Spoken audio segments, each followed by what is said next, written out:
All right.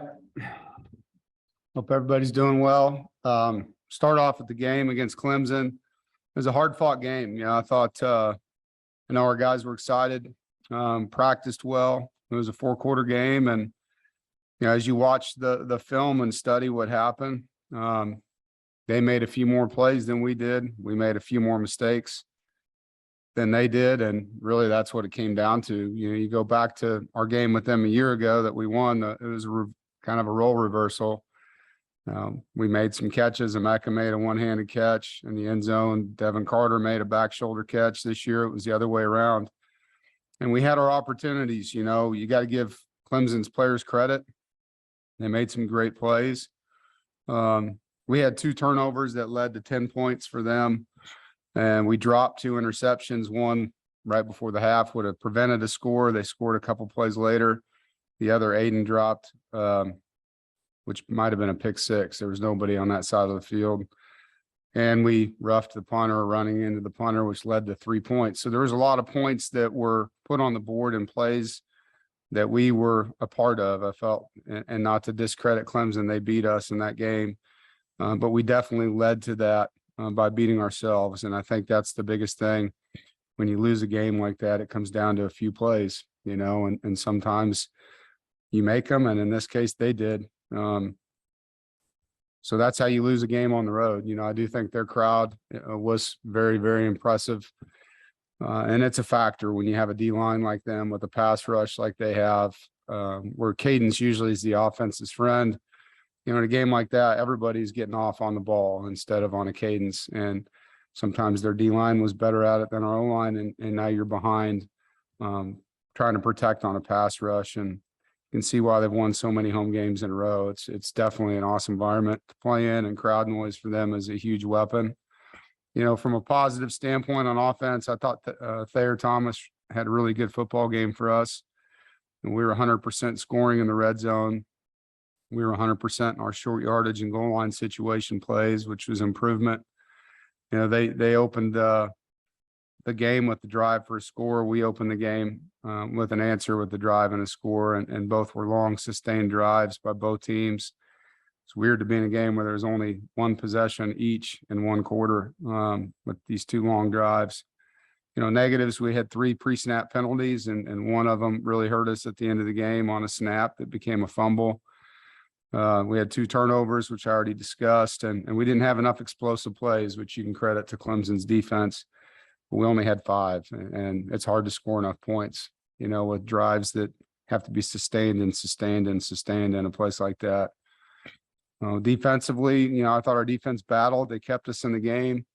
Our third down defense, for the most part, was on point, and we played hard. Negatively, we just at times started pressing and not trying to do our job, trying to do someone else's. And inevitably, when you do that, you make mistakes. They had too many explosive plays. They had 11 to our 5. And so that's an area we lost. And we didn't create a takeaway, and had 2 critical opportunities in the game. Just those 2 plays alone. If Devin Boykin has his, that's 1 touchdown off the board. If Aiden White catches his and scores, that's a 14-point swing in the game, in a game that we lost by 10 points. So this plays like that you have to make in games like that, particularly when you're on the road. On special teams, I was really proud of Chris Dunn. This was a game a year ago that he had his worst moment, in his career. And I know this was a game that he had circled, and to come back and kick the ball the way he did, to nail a 49-yard field goal and be perfect on all his attempts.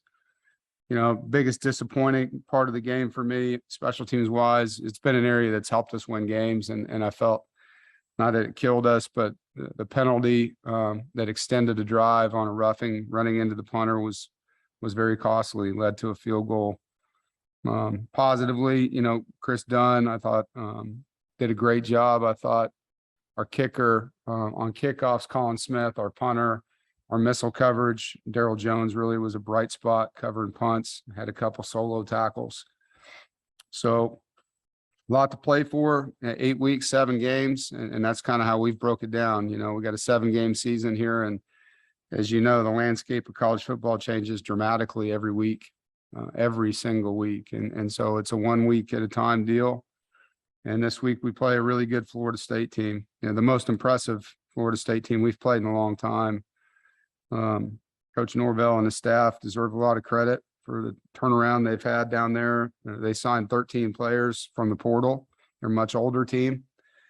And the guys that weren't portal guys are guys that have been with them now for 3 years and have bought in, and they understand the scheme. They understand the expectation. You can see they're playing really fast.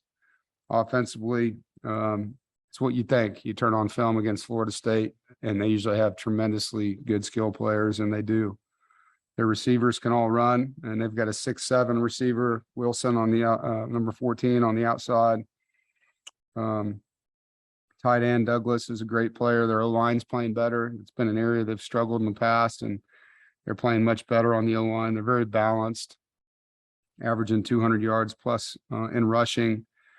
So you got to give them credit. Offensively, they've improved a lot. On defense, they're fast. They don't do a lot, but they do it well. Their D-line is active, and number 5, the transfer defensive end, is in the backfield making plays, blocking kicks. They do play a lot of press coverage on the outside, not always, but play a lot of it and force you to make contact catches and get off of bump and run. And they're well coached on the special teams. John Papuchis is a really good football coach for them. They've blocked 2 kicks. They're point extra and field goal block teams. Their returners are same guys playing on offense that make plays. They're really good players.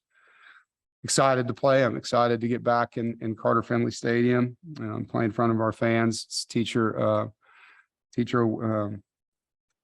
what is it? Teacher Appreciation Day. Yeah. Thank you. So we get to, praise the teachers that have helped us in our lives. And I know for all of us on this call and that'll be listening to it, there's somebody like that. I would ask you to reach out and say thanks to someone along the way that helped you, or maybe helping one of your sons or grandsons. But I think it's a profession that's very underpaid and very difficult, and definitely a profession that deserves a lot of thank yous when they can get them. From our team standpoint, we're partnering with Walensky's Hope Foundation for College Football and Mental Health Week, eliminating the stigma and increasing mental health resources for universities and colleges. We're fortunate here. We have a great partnership with our mental health team, and Ariane, who works with football, does a tremendous job. I know Grant Gibson, Tim McKay, and Corey Durden are going to be a part of handing out things to our players after we have practice the next couple of days. And, it's something that I think used to be looked at as, a weakness or a stigma. And now to us, and to those that are involved in this, it's about bringing awareness and understanding it's another resource that can help you grow. We don't just need help physically, but we need help mentally. And it's something that people should take advantage of if they're not. There's a lot of people coming out of COVID, as we all know, that suffered with mental health illnesses. And so, trying to bring awareness to that. And I know last year, Emeka Emezi did a lot with that with our team, with the Walensky Foundation, and we hope to continue that this year. Lastly, I think this is just an opportunity to respond. I think in life, you find out who you are when you're knocked down. It's easy to be everybody they want you to be when things are good. But the best way to get over that feeling is to go back to work, put your head down, focus on what led to success earlier. We know what the formula is for that here. It's a great week of preparation, a great week of practice. A 1-0 mentality doesn't mean you get to celebrate wins and then linger with losses. You have a 24-hour window, and for us, that window is over. So I'm excited about the opportunity to get back on the grass in the meeting room with our players and our staff and go back to work against a really good Florida State team. Questions? James. Yeah, Dave, correct me if I'm wrong, but I know he's been there a while. I don't think you guys have faced Jordan Travis yet, mainly due to injury. Can you just evaluate what he adds to that offense, not having seen him yet? No, you're right. He's been injured both years. So very athletic, first of all. I mean, he can run with the football. Comparing him last year to this year, last year I thought he was an athlete playing quarterback. This year he's a quarterback. He's throwing accurate passes. He's reading coverage. He's giving his receivers chances to make plays. He's moving around in the pocket, extending plays, not just to run. I think he ran to run, would scramble to run, where now he's continuing to keep his eyes downfield. He's playing really good football. And like most quarterbacks, the longer you play, the better you get. And he's got a lot more game reps now. David.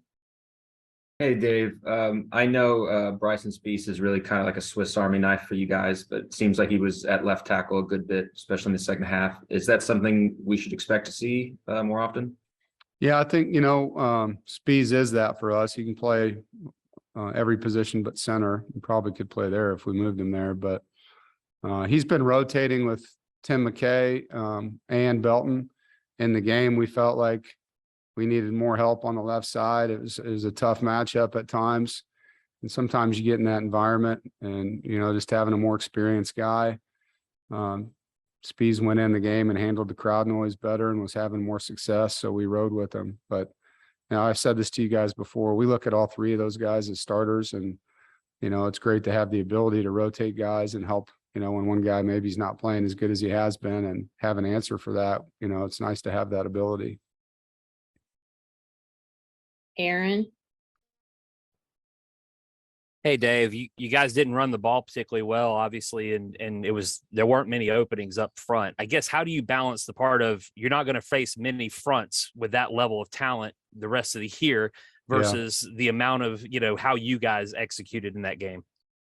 Well, I think you're right about the first thing. I think that D line was special for them.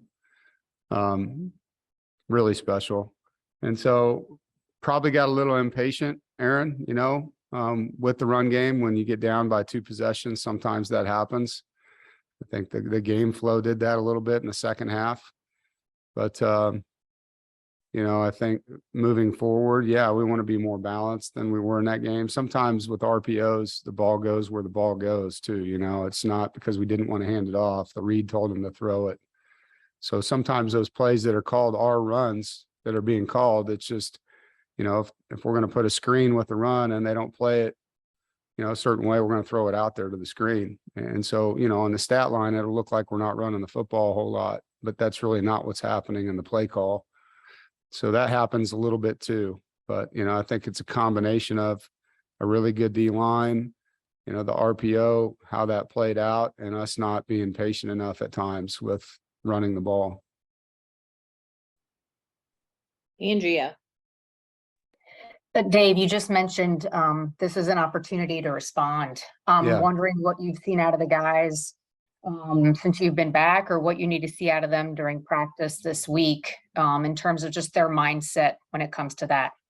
Yeah, they were like all of us. We were tired, first of all, yesterday. We got home at 4 a.m., and so that doesn't help. But everyone was mad, frustrated, disappointed, tired.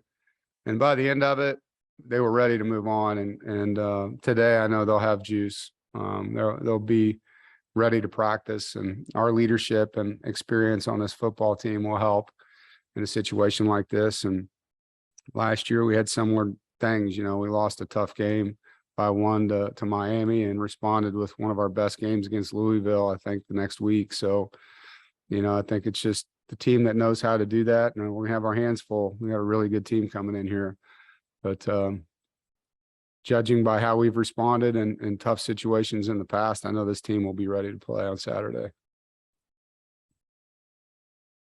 Todd Gibson.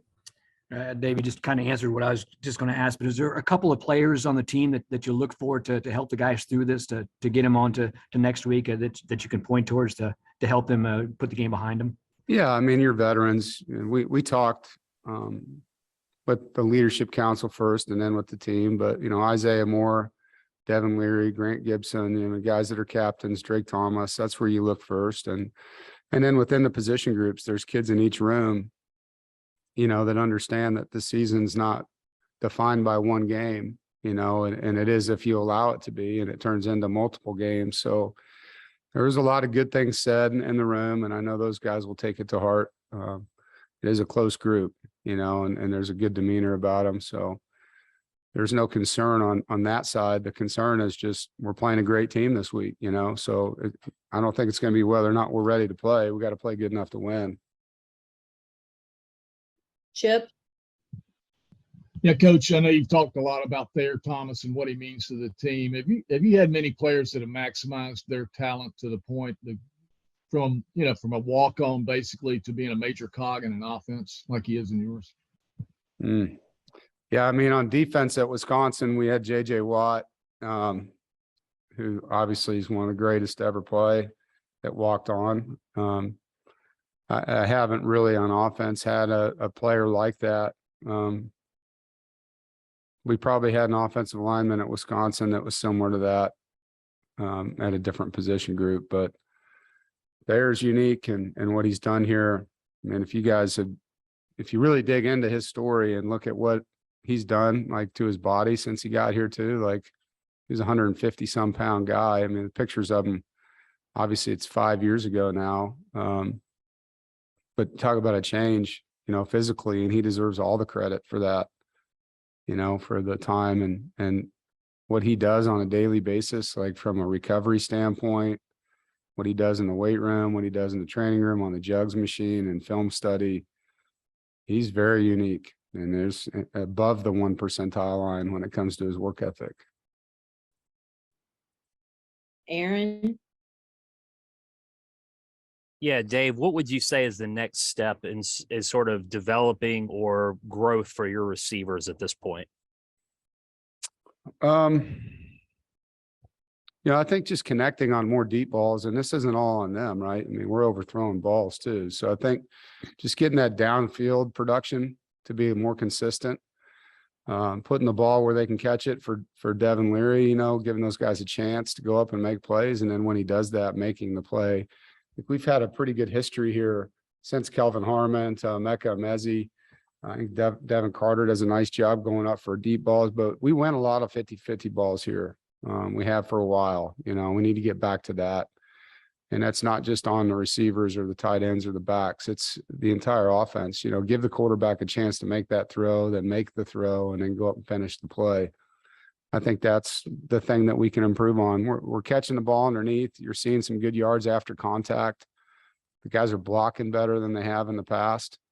It's just being more explosive and connecting with them so they have a chance to be more explosive.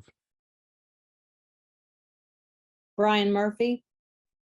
Hey, Dave, thanks for taking the call. I wonder if you could talk a little bit about what's happening in the profession. I think we've seen 5 or maybe more coaches let go already this season, and what that kind of says to you about, I don't know if it's the calendar change, the portal, the early signing date, or just less patience. But when you see colleagues of yours being let go so early in the season, what does that mean?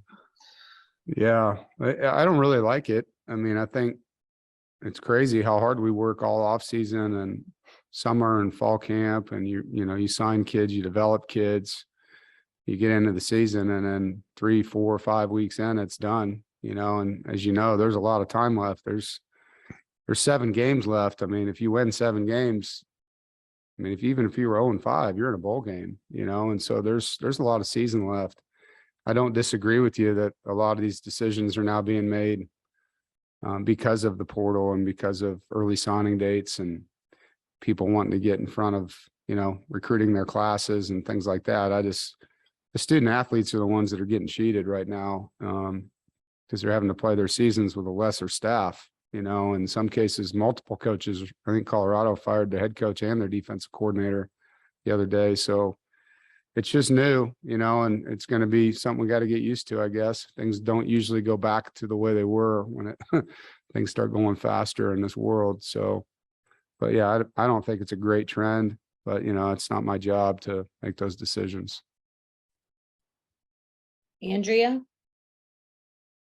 Dave, as a follow-up to what Aaron asked about the receivers, obviously everyone likes to focus on the quarterback, and there were high expectations for Devin coming into the season.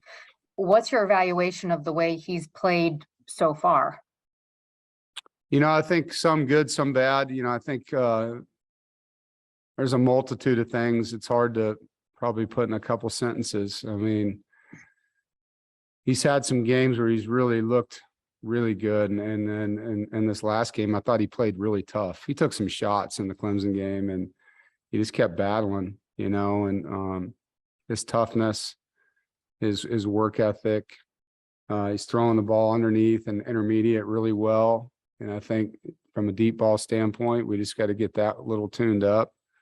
But I think the first game, he was trying to be perfect. And after that, he's improved each week. And this last game, I thought he did some really good things. Just at times he didn't have a chance. Andrea, their pass rush was a factor in that game. So I think you have to give them some credit there too. But I'm excited about the direction he's going. I think he's really noticed some things that he can do. He's looking at little things. His leadership has been awesome.